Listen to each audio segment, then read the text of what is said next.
Fans, welcome to episode 232 of the Working Fans Podcast. It is myself, the man called Dave, and we have a little news for you. They might not be a sponsor much more longer. Use W.GG, get your 10% off because Mr. Resident W overdosed.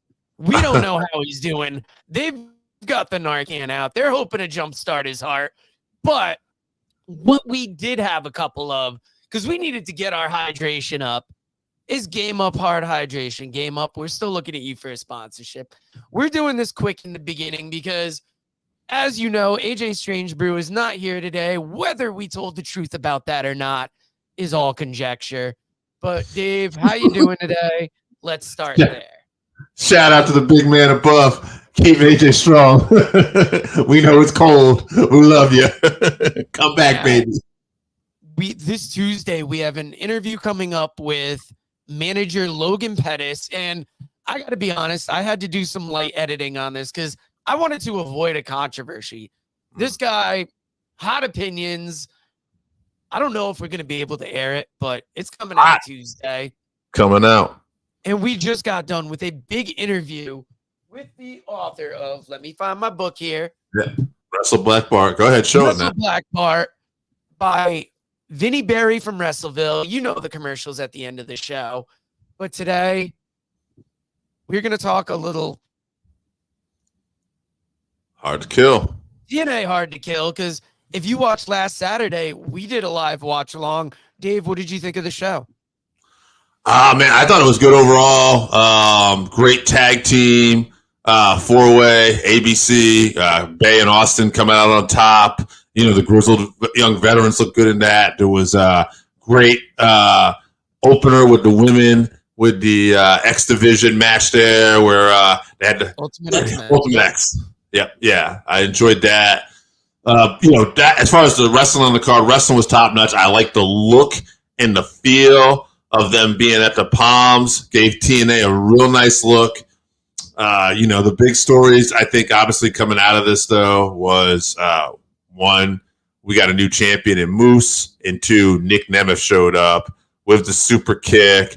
I don't know what he's calling it now, the old zigzag there, but, gets to win or gets this big kind of startup back in TNA. And what's great is that Nick Nemeth had just showed up obviously for New Japan and Wrestle Kingdom and did all this stuff. So I don't think we were necessarily thinking he'd show up at Impact, but, I think we talked about this a little bit on the show.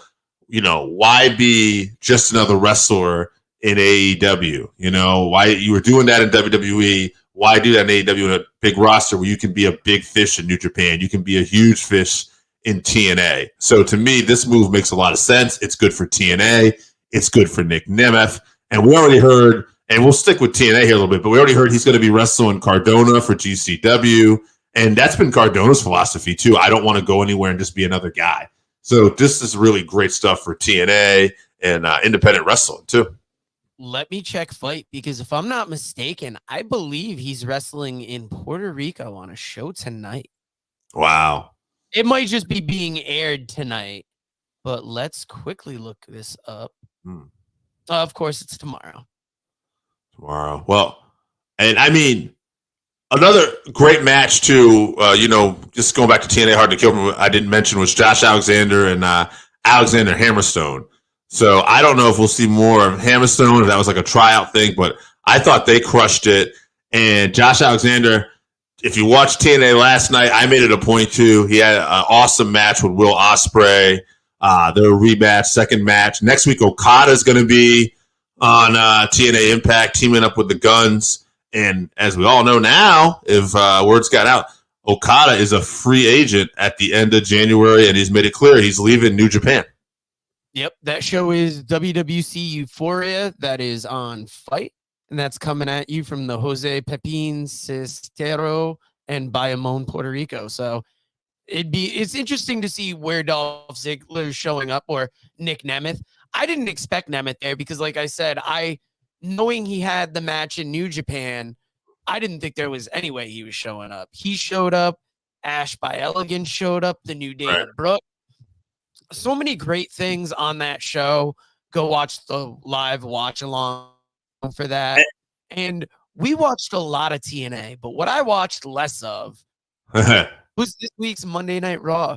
Dave, what did I miss, and what were the big news stories coming out of Raw that you felt?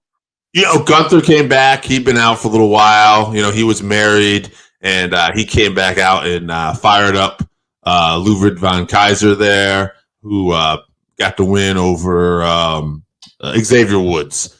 Woods trying to stick up for Kofi, who got jumped by Kaiser the week before. All of this because his partner there, I'm blanking out on the other guy there. Giovanni Vinci, thank you.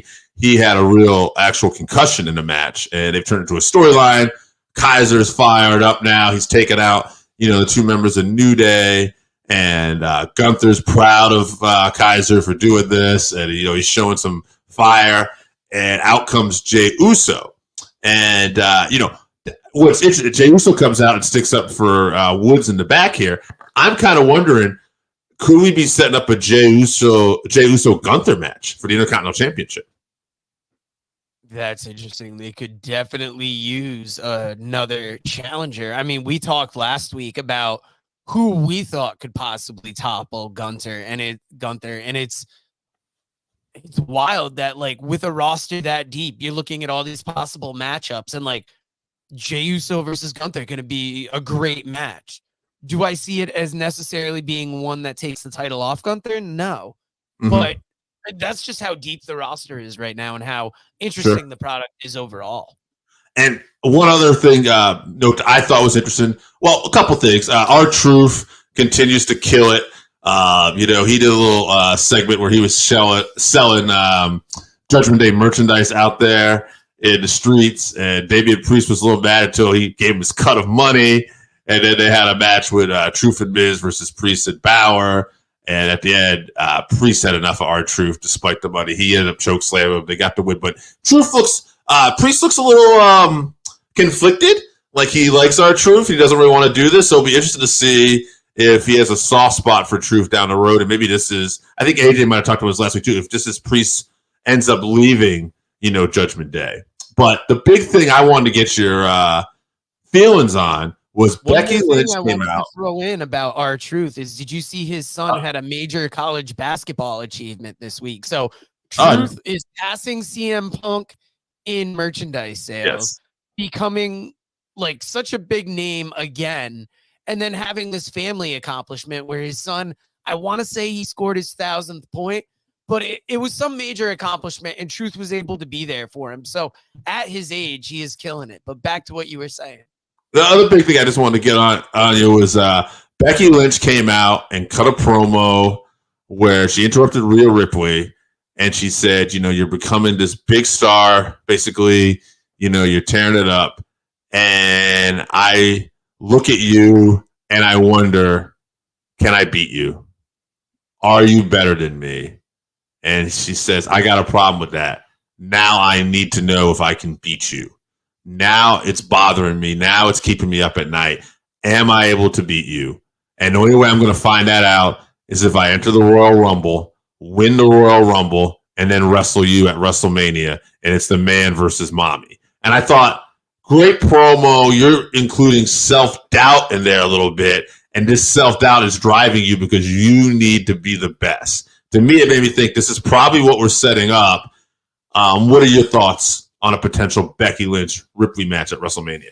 That's probably the biggest match they could give to Ripley, given who's on the roster.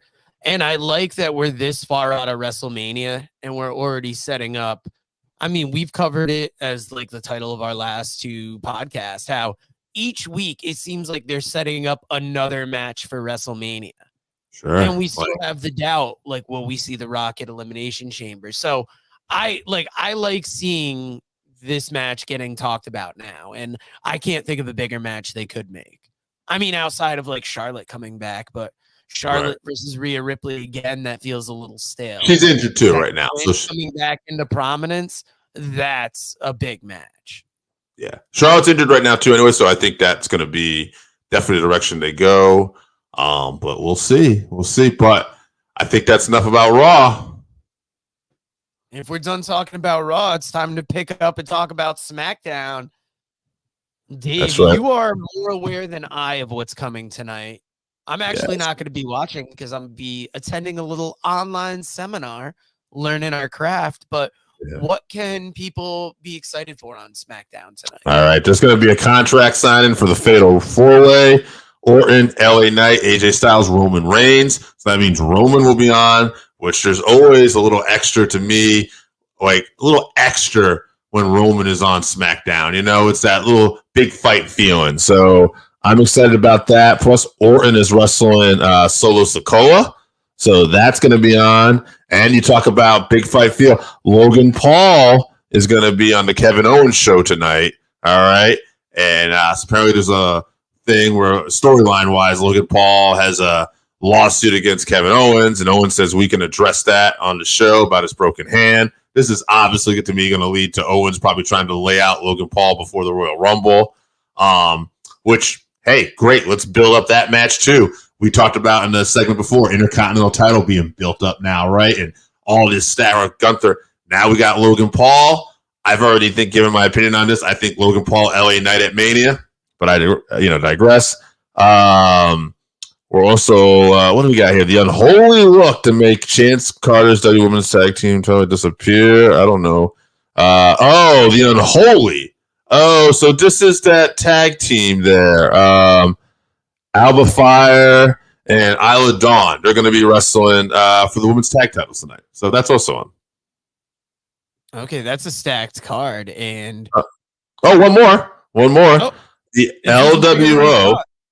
The LWO, Santos Escobar and take on Santos Escobar, Angel, and Humberto in a 6-man tag.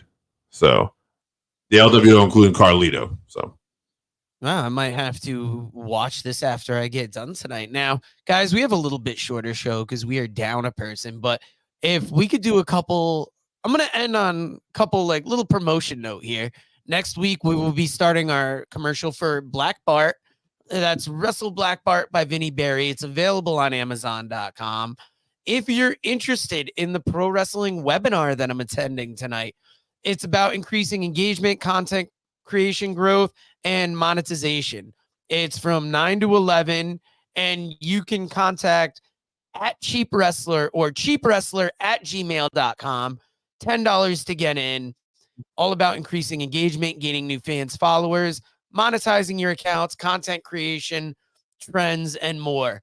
And Dave, I noticed you got a little bit of a cough going there. And do you know where the best place to cure a cough is? Oh, tell me. I think it's Wrestleville. Read about the Northern Wrestling Federation in the book presented by Wrestleville.com, The Pro Wrestling Vault, Volume 2. Hear the story of Roger Ruffin, the man who trained Carl Anderson, the Monster Abyss, Jordan Clearwater, Chris Harris, and Jillian Hall. Plus 45 other short stories including Jazz, Bobby Eaton, Kamala, Thunder Rosa, Mario Mancini, Scott Casey, PJ Black, Kerry Morton, Sal Renaro, Jeremiah Plunkett, Colby Carino, Bam Bam Malone, and many others. Get your book today at Wrestleville.com. Wrestleville. It's where wrestling lives.